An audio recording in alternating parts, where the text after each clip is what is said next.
আসসালামু আলাইকুম প্রিয় দর্শক ভাই বন্ধুরা, আমি এখন আছি ঢাকার সেই ঐতিহ্যবাহী জাতীয় উদ্যান।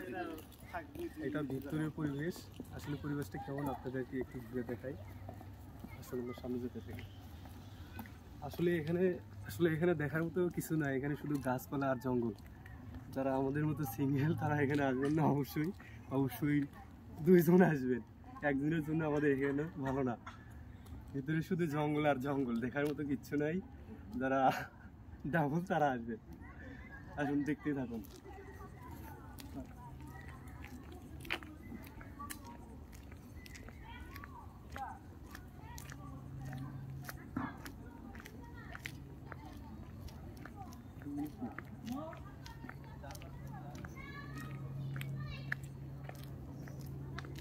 এটা হচ্ছে মেন রাস্তা। আমরা গেট দিয়ে জাতীয় উদ্যানের যে মেন গেটে আমরা ঢুকবো, সেই গেটের হচ্ছে মেন রাস্তা। আর বাইরে আউটসাইড আছে, এগুলো বাগান দেখতেছেন, জঙ্গল, শুধু জঙ্গল। আসুন সামনে।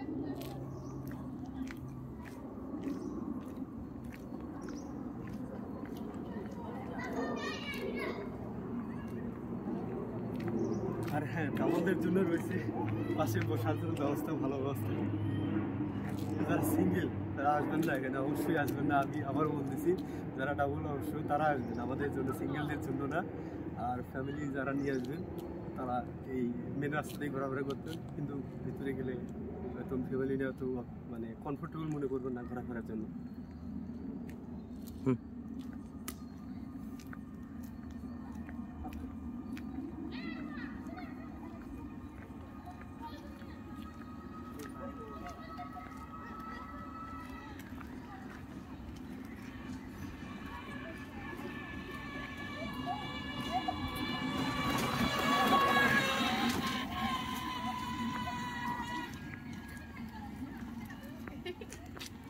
এই হচ্ছে সেই শাপলা পুকুর, জাতীয় উদ্যানের সেই বিখ্যাত সেই শাপলা পুকুর।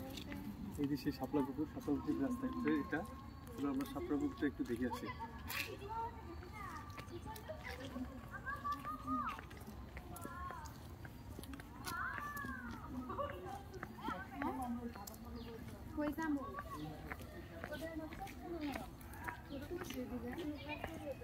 না, এখানে ওই পাশে তো না।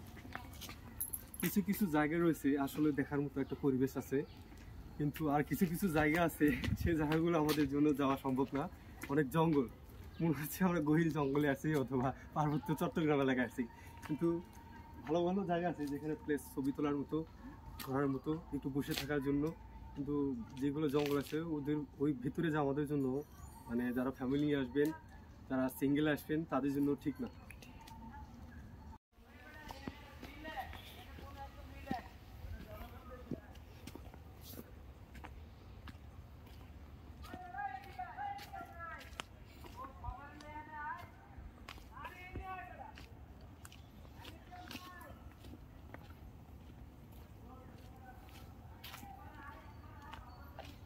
চট্টগ্রাম সাফারি পার্কের ভেতরে ইন্ডিয়া দোস্ত।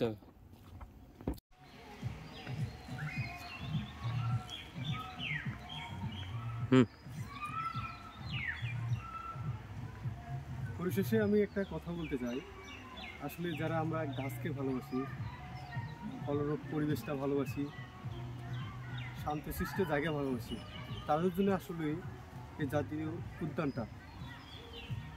এখানে প্রচুর পরিমাণে গাছ রয়েছে। সোজা কথা, যারা আমরা গাছকে ভালোবাসি তাদের জন্য এই জায়গাটা পারফেক্ট। আদারওয়াইজ যারা, আমি বলি, সিঙ্গেল আপনি ঘুরতে আসবেন, হয়তো জাতীয় উদ্যানের মধ্যে দেখার জন্য কিছু জিনিস দেখার জন্য আসেন, কিন্তু তেমন কিছু নেই। এখানে শুধু গাছপালা আর গাছপালা। এখানে শিক্ষণীয় ব্যাপার হচ্ছে বিভিন্ন ধরনের গাছের সাথে, যেমন আমরা যারা শহরে বাস করি, শহর অঞ্চলে আমরা তো এই ধরনের বন জঙ্গল গাছপালা তো দেখি না। তাদের জন্য আসলে জাতীয় উদ্যানটা একটা পারফেক্ট জায়গা। এখানে ঘোরার মতো, এখানে দেখার মতো, পরিচিত হওয়ার মতো অনেক গাছ রয়েছে। যারা আমরা শহরে থাকি তারা কখনো এই গাছগুলো দেখি না বা পরিচিত হই না। আসলে তাদের জন্য এই জায়গাটা আমি অনুরোধ করব, যারা গাছ সম্বন্ধে যারা বেশি কিছু জানেন না, গাছ চিনেন না, তাদের জন্য আমি জাতীয় উদ্যানটা বলবো তারা এসে ঘুরে যাবেন। এখানে অনেক ধরনের গাছ রয়েছে যা আপনি কখনো দেখেন না। সারা জীবন শহরে বসবাস করেছেন, গাছের সাথে তেমন একটা পরিচিত হননি, তাদের জন্য এই জায়গাটা পারফেক্ট। আদারওয়াইজ যারা সিঙ্গেল এমনি দর্শনীয় জায়গা ছবি তোলার জন্য এই জায়গাটা খুব একটা পারফেক্ট না। আশা করি সবাই ভিডিওটা ভালো লাগবে, লাইক কমেন্ট শেয়ার করবেন, অবশ্যই আমার পাশে থাকবেন। ধন্যবাদ সবাইকে। আসসালামু আলাইকুম।